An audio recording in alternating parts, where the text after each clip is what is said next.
que essa é uma prisão ilegal.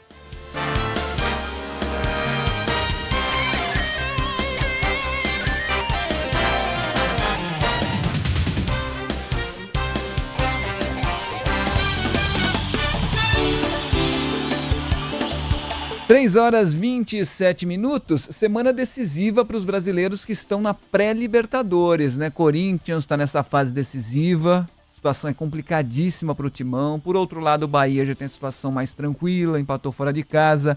A Aline Fanelli está com a gente, traz mais detalhes sobre essas diferenças, não é, Aline? O Corinthians precisa reverter uma baita desvantagem, porque tomou 3 lá no Equador, Aline. O torcedor já está confiante com o milagre de Itaquera, né? Esse nome que a torcida já está dando para essa partida decisiva. O Corinthians perdeu por 3-0.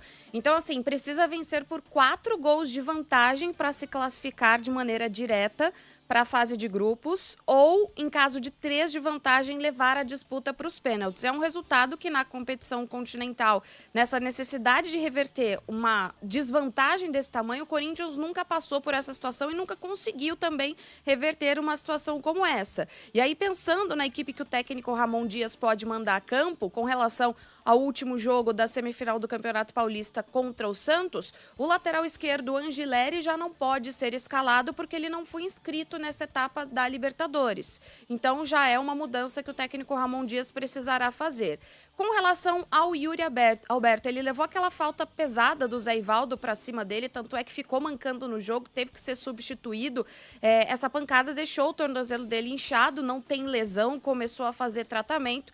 E aí pode ficar como dúvida se ele vai para o jogo ou não, vai depender da intensidade da dor que o Yuri Alberto vai ter até amanhã, no momento da partida, às 21h30. Então o Corinthians está nessa preparação, já empolgado com a classificação para a final do Campeonato Paulista, já amenizou um pouquinho aquele momento de pressão que o clube viveu, mas é claro que é a grande partida para o Corinthians. E se o Corinthians não conseguisse classificar para a fase de grupos da Libertadores, aí entra para disputar a Sul-Americana. Mas o time vai tentar, de todas as maneiras, conseguir esse milagre de Itaquera, como a torcida está chamando, e que a gente vai contar a história aqui na Band News FM. E só lembrando que esse jogo de volta é o jogo de volta daquele jogo que o Fábio França falou aqui, que se o Corinthians não ganhasse, ele não viria. Isso foi na fase anterior. Esse foi outro. Mas eu tô aqui querendo colocar lenha na fogueira pra ver se o Fábio vai falar que o Corinthians vai ganhar, que vai dar tudo certo, se ele vem ou não vem trabalhar. Pra mim, o Corinthians tá eliminado. Mas não vou falar que não venho trabalhar se o Corinthians classificar. A possibilidade existe, mas eu acho muito difícil. Contra o... Qual era o nome do time? Universidade Central, né? Da Venezuela, aquele time semi-amador.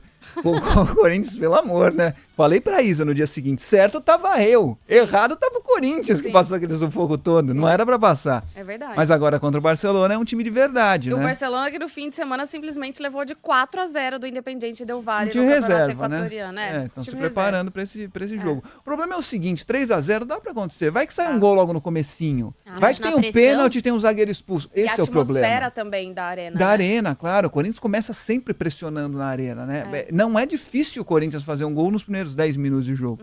Mas o problema é que você entrar na pressão, sabendo que precisa fazer 3 gols, aí já muda tudo, né? Até porque o adversário sabe que pode tomar 2, então tá mais tranquilo. Então vamos ver o que acontece. Agora esse regulamento é meio bizarro, né? Porque a Aline destacou aí, se o Corinthians perdeu ou o eliminado, vai pra Sul-Americana. Vamos supor o seguinte, o Corinthians é eliminado pelo Barcelona de Guayaquil, vai pra Sul-Americana. O Barcelona entra na fase de grupos e fica em quarto, não vai pra Sul-Americana. Não faz o menor sentido, gente. O eliminado vai e o classificado eventualmente pode não ir. Sim, é verdade. Muito bizarro, né?